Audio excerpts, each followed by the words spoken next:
The global elite have you locked in their sights, striking from all sides with a chilling endgame. Depopulation, ruthless, deliberate, and evil to its core. You are the target, meant to fade away before you can flourish, build a future, or leave a legacy in the form of a family. They've poisoned the air, water, and food with hidden threats, and now Gates is targeting some of the world's most popular creams and lotions. His scientists openly gloating about sneaking mRNA into your daily life, with or without your consent. This evil scheme has been in the works for decades, and it's unfolding in grisly detail right before our eyes. But hope isn't lost. Knowledge is power, and we've got the intel to shield you and your family, plus the evidence to drag these elites to a reckoning, Nuremberg style. Before we dive in, join the TPV free speech community over on Soju. Soju is a digital space where ideas and information can take place without any annoying algorithms or restrictive rules getting in the way of free expression. Bill Gates, the self-appointed overlord of global health, is playing God with humanity's future. His unholy mission? To steer human evolution itself. Not through some sci-fi dystopia, but right under our noses, with mRNA tech as his weapon of choice. Forget needles, he's dreaming bigger. Imagine your daily moisturizer, your kid's sunscreen laced with genetic code, slipped into everyday items to dodge that pesky little thing called consent. But don't take my word for it. Take a look at this disturbing video from the Weather Channel. A day may be coming in a couple of years where you can receive a vaccine as a cream that's rubbed onto your skin instead of a needle in the arm.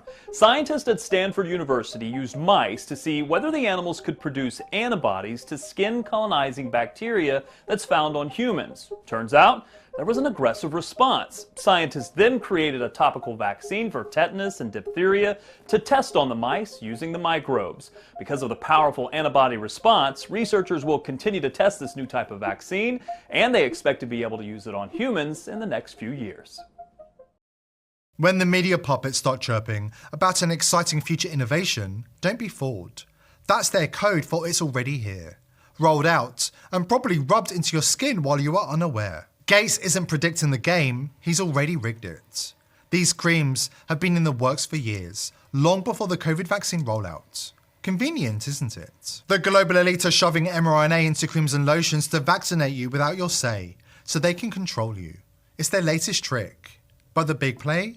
Food. Picture this, you're sitting down for a quick meal, maybe a burger from McDonald's, a Starbucks latte, or a late night Taco Bell run. It's cheap, it's fast, it's familiar. But what if I told you that every bite, every sip is part of a sinister plan? A plan so quiet, so insidious, that it's been unfolding right under our noses for decades. The food supply, our daily bread, has been hijacked, flooded with depopulation drugs designed to sterilize the majority of the human race. This isn't science fiction, this is a multi-pronged eugenics attack orchestrated by shadowy elites, with Bill Gates' mRNA vaccines, genetically tweaked mosquitoes, and tainted fast food chains all playing their part. Buckle up, because the evidence is about to hit you like a freight train. Let's start with a bombshell fast food report from the Health Research Institute, an Iowa-based lab that tests food for nutrients, contaminants, and toxins. The non-profit Moms Across America sent them samples from America's top 10 fast food giants: McDonald's, Starbucks, Subway, Chick-fil-A, Burger King, Taco Bell, Chipotle, Dunkin', Wendy's, and Domino's. These are the places we trust, where we feed our kids, grab a coffee, or unwind after a long day. The lab ran the tests, and the results? Chilling. Every single sample except for Chipotle and Subway tested positive for hardcore antibiotics, anti-fertility drugs, and animal contraceptives, like monensin, narasin, and nicobazin. These aren't mild additives. These are heavy-duty drugs, the kind used to neuter livestock fast and permanently. And now they're in your fries, your chicken nuggets, and your morning donuts. We're not talking trace amounts either. This is deliberate contamination. The question is, why? Why are fertility-killing chemicals showing up in our food? The answer points to one goal: population control. The same reason the elite are slipping mRNA into our food supply without our consent. The array of depopulation agents lurking in our air, water, and food supply is staggering. Far too extensive to fully catalogue here. It includes a slew of substances the media has conditioned us to view as innocent and harmless, masking their true threat. Take stevia, for instance, the plant-based sweetener that has a minimal effect on blood sugar and insulin levels and is known as a healthy alternative to sugar and artificial sweeteners that can disturb the gut microbiome. Native to parts of Brazil and Paraguay, the stevia plant was first studied in 1899 by the botanist Moises Santiago Bertoni, who observed its sweet taste. Locals called it sweet herb and used it as a medicine with a very specific purpose. According to Bertoni the botanist, stevia was used by the native tribes in Paraguay for centuries as a powerful contraceptive that destroys fertility. And what if I told you that since stevia has been pumped into the Western food supply, birth rates have plummeted, risking population collapse? And what if I told you that Bill Gates and Obama's science czar knew about the effects of stevia all along? Stevia is now an ingredient in over 1,500 food and beverage products around the world, including teas, soft drinks, juices, yogurts, soy milk, baked goods, granola bars, alcoholic beverages, chewing gum, cereal, salad dressings, confections, and as a tabletop sweetener. Given the widespread use of stevia, it's worth asking whether the native tribes in Paraguay had it right. Is it really a powerful contraceptive? It turns out they were more right than they even knew. According to peer-reviewed scientific studies, stevia is incredibly successful at reducing fertility. Numerous animal and human studies have found that stevia reduces fertility by 57 to 79%. And even more alarmingly, this happens in both females and males. And even more alarming than that, this effect in females and males can continue for months, even after you stop using stevia. Another study even found that an extract from the plant had an inhibitory effect on the growth of human sperm in vitro. Stevia is the perfect depopulation drug that was rolled out by the powers that be around the same time as Western populations began to decline. Coincidence? For decades, a powerful global elites have been quietly pursuing an agenda to reduce the world's population. In recent years, their efforts have grown bolder and more visible, sparking a wave of awareness among those paying attention. But this isn't a new story. It's been unfolding for a long time. If you look at the people in your circle, you'll notice that many people are facing fertility issues, miscarriages, and other issues like PCOD like never before. Food, environment, and a few other factors could be the reason behind it, but the so-called experts say they can't be sure what's causing these problems. Yet, beneath the confusion, a sinister thread weaves through the chaos, tracing back to one powerful family and their sprawling cabal of globalist cronies. Unraveling this dark alliance isn't just crucial, it's our only shot at dismantling it. Staring down the edge of a population collapse, watching depopulation unfold right before our eyes in real time. The first character in this story is Nelson A. Rockefeller, a third-generation heir of the infamous Rockefeller dynasty and the brother of David Rockefeller. Nelson served as a governor of New York from 1959 to 1973, and later became 41st Vice President of the United States, holding office from 1974 to 1977. Next, we meet Henry Kissinger, a man whose career was bankrolled by the Rockefeller family for 15 years, before he stepped into the role of National Security Advisor in 1969. Kissinger wasn't just a protege, he was Nelson Rockefeller's closest friend and an intellectual rival, a partnership that would shape history. In 1974, during his tenure as National Security Advisor, Kissinger prepared a top-secret report to control the world population, with a plan to experiment on the populations of less developed countries in Asia and Africa, before rolling out the techniques on the US and Europe. This is not tinfoil hat conspiracy territory, this is a conspiracy theory in its truest sense. It was a criminal plan hatched by conspirators, including the Rockefellers and Henry Kissinger, who by now was highly placed in the US government. Their goal? To murder and enslave humanity. But don't take my word for it. These globalist plans can all be found in black and white in documents located on US government websites. Kissinger wrote of the depopulation agenda, the problem is more long-term and complex than first appeared, and that a short-term burst of activity or moral fervor will not solve it. What does he mean that moral fervor will not solve it? He meant that the people could not be trusted to solve their own problems, and the global elite would have to take matters into their own hands. Now, this is where it gets really chilling. Let's look at Kissinger's recommendations. He had many options for long-term and short-term plans to drastically reduce the world's population, with his priority being biomedical research. Another short-term goal was the sterilization of men and women. In 1976, just 2 years after this report, the Rockefeller and Ford Foundations experimented with forced sterilizations on people in India. Officially, 6.2 million Indian men were forcibly sterilized by the global elites in just a year of Kissinger's experiments.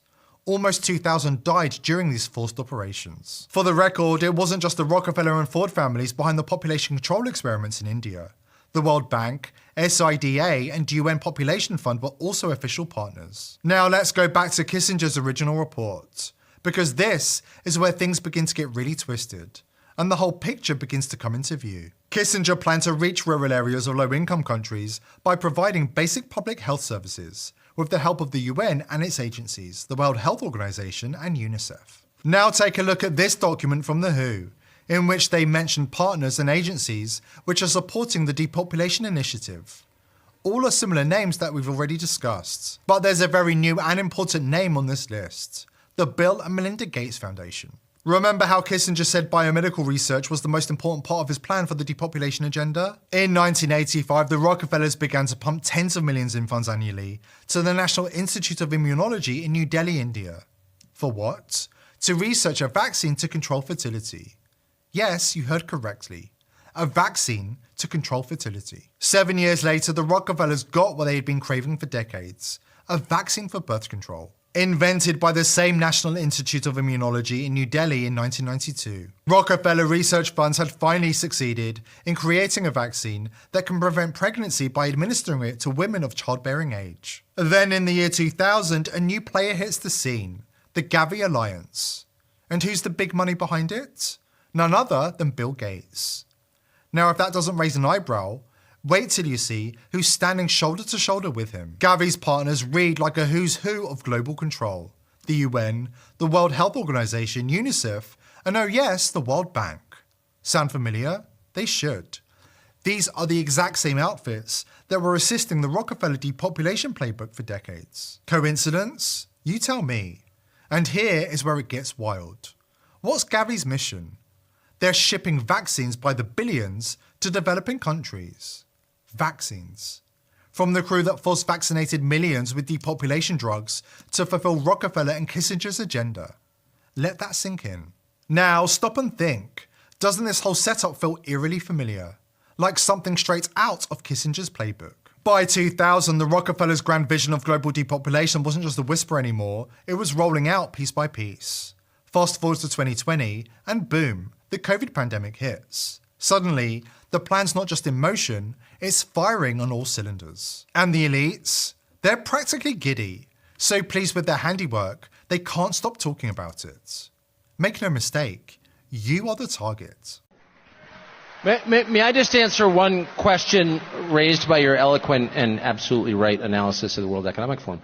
And that is, what spirit animates them? Well, if you believe people are the problem, then that is, of course, a genocidal spirit. If I believe that the problem with my kitchen is it has too many mice, the solution is to kill the mice. Too many roaches, I kill the roaches. They're the problem. They're the impediment. And so make no mistake, and this sort of tracks with what I was saying earlier, don't lie to yourself about the agenda.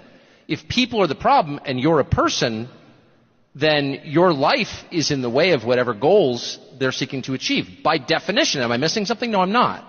But all of us, it's so grotesque because, to further elaborate in one sentence, it's a demonic spirit, just to be clear. Any spirit that seeks to hurt, kill, divide, demoralize other people is a demonic spirit, by definition. So that's what animates it. You're the target, and don't lie to yourself.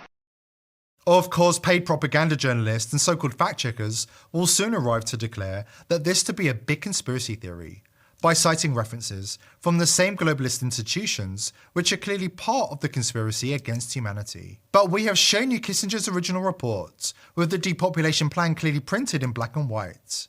We've shown you the WHO reports and the news media reports detailing the effects of the Rockefellers' depopulation plan. And you can access these reports yourself. This power-hungry cabal of billionaires and politicians has long plotted to enslave the masses, and now they're making their move. But thanks to people who refuse to succumb to their brainwashing, people like you, the global elite are finding it much harder than they thought. Here at The People's Voice, we're determined to continue exposing the crimes of the elite, but we need your help. Subscribe to the channel, spread this video far and wide, and join the People's Voice Locals community to join our awesome community and support the channel. I hope to see you there. Today's video is brought to you by IP